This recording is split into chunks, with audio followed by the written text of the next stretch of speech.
Méditation du 3 juin, carte postale. Ensuite, il pria en ces termes. Seigneur, ouvre ses yeux pour qu'il puisse voir. 2 Rois 6, le verset 17 dans la version Bible en français courant. Imaginez que vous êtes assise dans une immense cathédrale où il n'y a qu'une ou deux personnes. Soudain, vous voyez un ange venir du ciel avec un maître à la main. Dès qu'il entre dans la cathédrale, il commence à la mesurer pour s'assurer qu'il y ait suffisamment de place. Est-ce que cela ne vous paraîtrait pas étrange? Ne lui demanderiez-vous pas ce qu'il est en train de faire? Il n'y a que 2 personnes dans la cathédrale. Il y a trop d'espace. C'est précisément ce qui est arrivé au prophète Zacharie. En vision, Zacharie a vu un ange mesurer la ville de Jérusalem. En ce temps-là, seul un petit groupe de captifs était revenu de Babylone pour reconstruire et repeupler Jérusalem.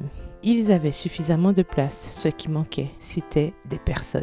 Cependant, Dieu lui a donné une vision de la gloire à venir, l'invitant à voir avec les yeux de la foi les foules qui habiteraient à nouveau dans la ville. Dieu a promis qu'il y aurait tellement de gens qu'ils habiteraient au-delà des murailles. Mais, même en dehors des murailles, ils seraient en sécurité parce que le Seigneur affirme à ce sujet « Moi-même je serai là, comme une muraille de feu autour de la ville, et j'y manifesterai ma présence glorieuse. » Zacharie 2, le verset 9, dans la version Bible en français courant. Nous avons toutes des étapes et des aspects de notre vie qui semblent aussi déserts et tristes que Jérusalem du temps de Zacharie. Cependant, Dieu veut nous donner une vision de ce qui arrivera. Prenant une photo du futur, une carte postale d'un lieu que nous n'avons pas encore visité, Dieu nous l'envoie et écrit au verso. Regardez, les choses vont changer. Continuez à avancer par la foi. Bisous, papa. Nous avons 2 options. Prendre une punaise et fixer cette carte sur le cadre du miroir pour la voir tous les jours, ou bien la mettre dans un tiroir et l'oublier complètement. Marcher par la foi implique que nous avons tellement regardé cette carte postale que nous connaissons le paysage par cœur. Chaque arbre et chaque montagne sont gravés sur notre rétine.